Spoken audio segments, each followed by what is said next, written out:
ದುಬೈನಲ್ಲಿ 100 ಮಂದಿ ಅಮೆರಿಕ ಸೈನಿಕರನ್ನ ಕೊಂದು ಹಾಕಿದ್ದ ಇರಾನ್. ದುಬೈನಲ್ಲಿ ಅಮೆರಿಕದ 100 ಮಂದಿ ಸೈನಿಕರ ಕತೆ ಮುಗಿಸಿದ್ದೇವೆ ಅಂತ ಇರಾನಿನ ಇಸ್ಲಾಮಿಕ್ ರೆವಲ್ಯೂಷನ್ ಗಾರ್ಡ್ ಹೇಳಿಕೊಂಡಿದೆ. ದುಬೈನ ಅಮೆರಿಕದ ನೆಲೆಯಲ್ಲಿದ್ದ 160 ಮಂದಿ ಅಮೆರಿಕನ್ ಸೈನಿಕರನ್ನ ಗುರಿ ಮಾಡಿ ಇರಾನ್ ದಾಳಿ ನಡೆಸಿದೆಯಂತೆ. ಅದರಲ್ಲಿ 100ಕ್ಕೂ ಅಧಿಕ ಅಮೆರಿಕನ್ ಸೈನಿಕರು ಹತ್ಯೆಯಾಗಿದ್ದಾರೆ ಅಂತ IRGC ಕ್ಲೈಮ್ ಮಾಡಿಕೊಂಡಿದೆ. IRGCಯು ಖತಮ್ ಅಲ್ ಅನ್ಬಿಯಾ ಪ್ರಧಾನ ಕಚೇರಿ ಈ ಮಾಹಿತಿಯನ್ನು ಬಿಡುಗಡೆ ಮಾಡಿದ್ದು, ನಾವು ದುಬೈನಲ್ಲಿ 160 US ಪದಾತಿಪಡೆಗಳನ್ನು ಗುರಿಯಾಗಿಸಿಕೊಂಡು ದಾಳಿ ಮಾಡಿದ್ದು, ಅವರಲ್ಲಿ 100 ಜನರನ್ನು ಕೊಂದಿದ್ದೇವೆ ಅಂತ ಹೇಳಿಕೊಂಡಿದ್ದಾರೆ. ಇರಾನಿನ ಸುಪ್ರೀಂ ಲೀಡರ್ ಅಲಿ ಖಮೇನಿ ಅವರ ಹತ್ಯೆಗೆ ಪ್ರತೀಕಾರವಾಗಿ ನಡೆಸಿದ ದಾಳಿಯಲ್ಲಿ 100 ಅಮೆರಿಕನ್ ಸೈನಿಕರನ್ನು ಕೊಂದಿರುವುದಾಗಿ IRGC ಹೇಳಿದೆ. ಆದರೆ ಈ ಬಗ್ಗೆ ಅಧಿಕೃತ ಮಾಹಿತಿ ಈವರೆಗೆ ಲಭ್ಯ ಆಗಿಲ್ಲ. ಅಮೆರಿಕ ಈ ಬಗ್ಗೆ ಯಾವುದೇ ಪ್ರತಿಕ್ರಿಯೆ ನೀಡಿಲ್ಲ. ದುಬೈ ಕಡೆಯಿಂದಲೂ ಈ ಬಗ್ಗೆ ಯಾವುದೇ ಹೇಳಿಕೆ ಬಂದಿಲ್ಲ. 5ನೇ ದಿನವೂ ಬೆಂಕಿ ಯುದ್ಧ, ಏಟಿಗೆ ತಿರುಗೇಟು, ಮಧ್ಯಪ್ರಾಚ್ಯ ಧಗಧಗ. ಅಮೆರಿಕ ಇರಾನ್ ಯುದ್ಧದ 5ನೇ ದಿನ ಎರಡೂ ಕಡೆಯಿಂದ ಭಯಾನಕ ಬಡಿದಾಟವೇ ನಡೀತಾ ಇದೆ. ಯುದ್ಧದ ತೀವ್ರತೆ ಹೆಚ್ಚಾಗ್ತಾ ಇದೆ. ಡೆಡ್ಲಿ ಅಟ್ಯಾಕ್ಗಳು ನಡೀತಾ ಇದೆ. ಯುದ್ಧದಿಂದ ಪೂರ್ತಿ ಮಿಡ್ಲ್ ಈಸ್ಟ್ಗೆ ಬೆಂಕಿ ಬಿದ್ದಿದೆ.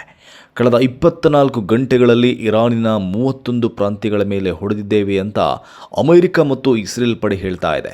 ಇನ್ನು ಅಮೆರಿಕದ 27 ಸೇನಾ ನೆಲೆಗಳ ಮೇಲೆ ಹೊಡೆದಿರುವುದಾಗಿ ಇರಾನಿ IRGC ಹೇಳಿಕೊಂಡಿದೆ. ಇಸ್ರೇಲಿನ ಟೆಲ್ ಅವೀವ್ ಸೇರಿದಂತೆ ಹಲವು ಕಡೆ ದಾಳಿ ನಡೆಸಿದ್ದೇವೆ ಅಂತ ಇರಾನ್ ಹೇಳಿದೆ.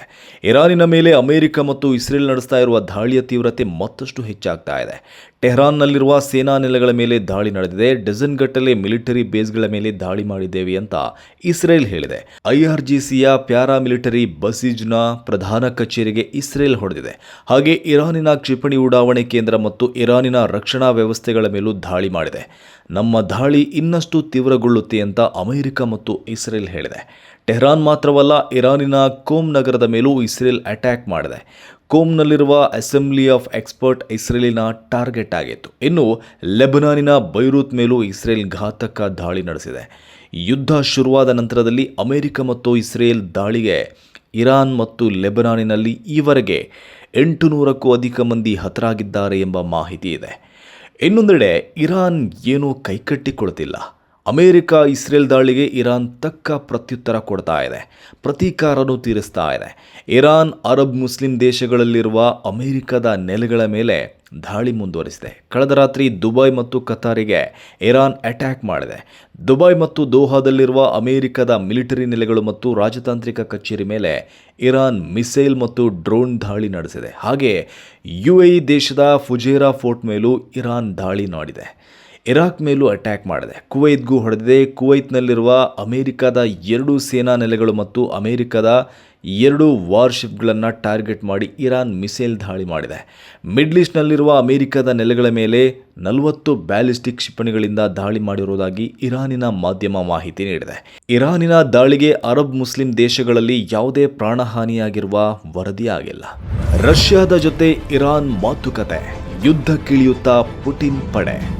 ಈ ಮಧ್ಯೆ ಇರಾನ್ ರಷ್ಯಾದೊಂದಿಗೆ ಮಾತುಕತೆ ನಡೆಸಿರುವುದಾಗಿ ತಿಳಿದು ಬಂದಿದೆ. ಅಮೆರಿಕ ಮತ್ತು ಇಸ್ರೇಲಿನ ಆಕ್ರಮಣಗಳ ಪರಿಣಾಮಗಳ ಕುರಿತು ಚರ್ಚಿಸಲು ಇರಾನ್ ವಿದೇಶಾಂಗ ಸಚಿವ ಅಬ್ಬಾಸ್ ಅರಗ್ಚಿ ಅವರು ರಷ್ಯಾದ ವಿದೇಶಾಂಗ ಸಚಿವ ಸರ್ಗೈ ಲಾವ್ರೋವ್ ಅವರೊಂದಿಗೆ ದೂರವಾಣಿ ಮಾತುಕತೆ ನಡೆಸಿದ್ದಾರೆ ಎಂದು ಇರಾನ್ನ ಸರ್ಕಾರಿ ಸುದ್ದಿ ಸಂಸ್ಥೆ ವರದಿ ಮಾಡಿದೆ.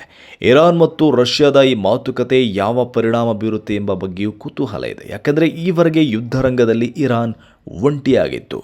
ಒಂಟಿಯಾಗಿ 10ಕ್ಕೂ ಅಧಿಕ ದೇಶಗಳ ಮೇಲೆ ಮುಗಿಬಿದ್ದಿದೆ. ಅತ್ತ ಕಡೆಯಿಂದ ಇರಾನಿಗೆ ಯಾರ ಬೆಂಬಲವೂ ಸಿಕ್ಕಿರಲಿಲ್ಲ. ಚೀನಾ ಮತ್ತು ರಷ್ಯಾ ಕೂಡ ಇರಾನಿಗೆ ಕೈಕೊಟ್ಟಿದೆ ಎಂಬ ಮಾತುಗಳು ಕೇಳಿ ಬರ್ತಾ ಇತ್ತು. ಹೀಗಿರುವಾಗ ಇರಾನ್ ರಷ್ಯಾದ ಜೊತೆ ಮಾತುಕತೆ ನಡೆಸಿದೆ. ಅಮೆರಿಕ ಮತ್ತು ಇಸ್ರೇಲಿನ ಆಕ್ರಮಣಕ್ಕೆ ವಿರುದ್ಧವಾಗಿ ರಷ್ಯಾದ ನಡೆ ಏನು ಅಂತ ಜಗತ್ತೇ ನೋಡ್ತಾ ಇದೆ.